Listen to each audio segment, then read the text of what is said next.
I told my stepmom she will never be my real mom and went no contact. Now my dad and her are stalking me and trying to force themselves into my life. My mom passed away when I was 14. I was always closer to her than my dad, so I took it very hard and still missed her every day, but my dad moved on extremely quickly. I'm talking about 1.5 months later, and he was openly dating his current wife, whom I suspect he was cheating with on my mom when she was still alive.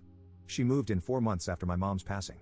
Then, 9 months after her passing, they announced their engagement on my birthday as one of my gifts. I obviously didn't take it well. I made a scene, dumped the cake they got me, and walked out.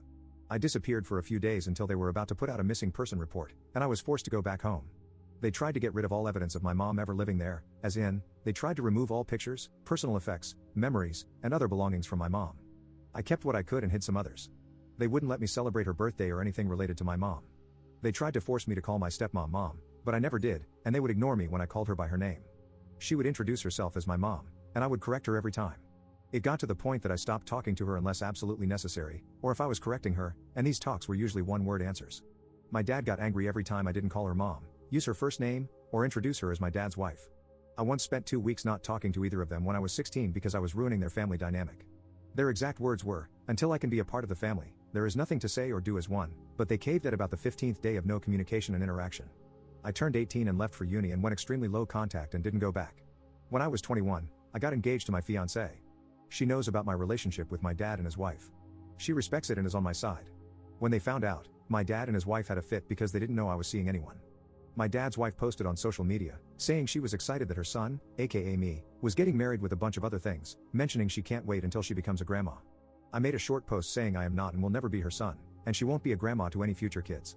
My dad got mad, saying I was disrespecting my mother and embarrassing her. I asked who we were talking about because my only mother was my bio mom, and at this point, I lost both of my parents on that day when I was 14. That was 3 years ago, and we went back to low/no contact. Now, my wife is about 8 months pregnant, and they randomly showed up at my house, even though I never gave them my address. They wanted to talk and meet my wife, but I didn't let them in and told them to turn around and go back to where they came from. But apparently, they decided they wanted to move to my city/state to be closer and repair the relationship between us. She said she missed her son and wanted to be a better mom and grandma. I called them delusional, told them to leave, and slammed the door. They then bought a house about 5 minutes away from us. This has all been way too much for me, and my therapist wants me to let them in, but I would rather cut all contact. It wouldn't be so bad if they just would stop trying to replace my mom and act like she never existed. I honestly don't know much about my dad's wife. I don't even know if I know who my dad is anymore. My wife is struggling to support me emotionally and doesn't know how to help. Please, internet strangers, how do I convince my dad and his wife that she is not and will never be my mom? Update 1. To answer some questions and to clarify, my wife, our unborn child, and I are doing well overall. My wife is over being pregnant at this point, and our child should be here in the coming weeks. I did find a new therapist. I called to cancel the rest of my appointments on the books, and he did not take that well, so I have put in a complaint. I met with my new one, and I like her a lot better. I feel like I'm actually being heard and getting the help I need. I want to make this clear, I am 24. My dad's wife is 38, 14 years older than me. My dad is 52, 14 years older than his wife. So when she entered my life, I was 14, and she was 28. There were also theories about how my dad might have had something to do with my mom's passing. That is not the case, but I still believe they were together before she passed. I am investing in a security system, but it will be a few weeks until they can install it. For now, we have a doorbell cam and some cheaper cameras. As for social media, since the post about her being excited about being a grandma, and my wife and I getting engaged, we have locked down all social media. My wife and I are not active on any platforms anymore, except for messaging or sharing pictures. And we found the leak as well. It was my brother-in-law, my wife's sister's husband. We had a family dinner where we had planned on working on the birthing plan. Brother-in-law was insistent on being there, which was odd as he was not a part of it to begin with. While we were waiting for my mother-in-law to get home, I shared what happened between my dad and how it made me and my wife feel, and brother-in-law got visibly uncomfortable. When I called him out on it, he denied it, but it was obvious.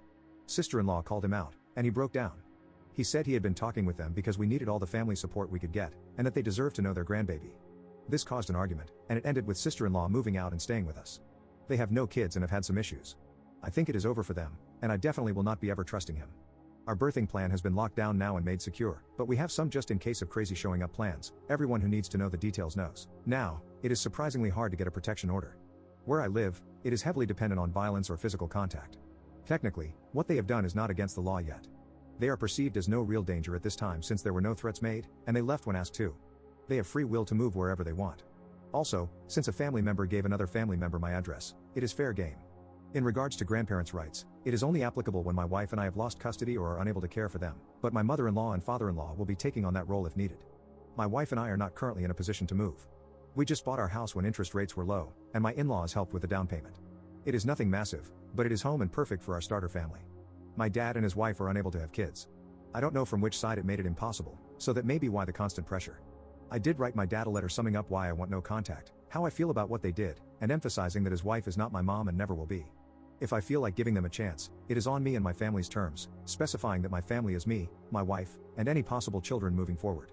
They are not to talk to my wife or me at any time unless it is through our lawyer. He can decide what information to pass on. They are not welcome around us at any point, including our house, school, daycare, social gatherings, birthdays, Christmas, BBQs, etc., as well as in public. We are strangers. Keep space and act like we don't exist. If they break this, they will get a follow-up letter, up to and including a protection order. The letter was quite long. Our lawyer looked it over, and my wife and I signed it. Then he signed it as well, and it was notarized. We made legal copies for all of our records. My lawyer went with a private delivery service and hand-delivered it to him with a signature of received goods, plus video evidence as well. So far, so good on that end. I'm now focused on my wife and soon-to-be child. I hope I'm ready. I know how not to be a father, so there is that. Is there anything else I should do or think of to protect my family? Update 2. In the weeks leading up to my wife giving birth, things were stressful. I ended up having my first panic attack, which was not fun. My wife helped me through that one. Brother-in-law tried to apologize and get back with my sister-in-law, but messed that up by trying to explain himself again on how he was in the right by reconnecting my parents and my family. After that, their divorce has been moving quickly. My wife giving birth was an amazing experience, for me. The moment I held my child for the first time amazed me. How can I love something so tiny, and whom I just met, so much so quickly? Both the baby and my wife are doing really well. My wife started saying she feels like a cow. I'm not sure how to make her stop, but she keeps randomly mooing at me. My dad and his wife tried to show up at the hospital. Still not sure how they found us or knew where we were, but staff blocked them and covered for us. As a bunch of you said, we would start running into them randomly around town, mainly in grocery and shopping stores. Even if I drove out of my way, we would sometimes bump into one or both of them. Law enforcement still says they are not doing anything against the law and don't seem dangerous or malicious. We did our best to ignore them, stay home, or have a family member get the items. My therapist has sure earned her paycheck in the last few months. My lawyer is trying their best, but the laws, I feel, are against us.